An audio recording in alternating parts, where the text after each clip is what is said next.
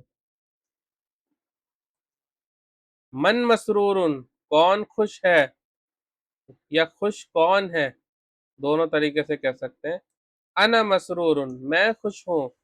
I am happy، میں خوش ہوں. تمرین، تمرین کہتے ہیں مشق کو، پریکٹس کو، ایکسرسائز کو. تمرین یعنی مشق، ایکسرسائز. اب اس میں انہوں نے یہاں ڈاٹس دے رکھے ہیں، یعنی اس جگہ کو آپ کو مناسب لفظ سے بھرنا ہے. یعنی آگے ولدن دے رکھا ہے اور شروع میں انہوں نے یہ ڈیش یعنی بلینک چھوڑ رکھا ہے. یہاں پر آپ کو مناسب لفظ کو بھر کر جملہ مکمل کرنا ہے. تو آپ کہہ سکتے ہیں انا ولدن یا انتا ولدن، دونوں آ سکتے ہیں.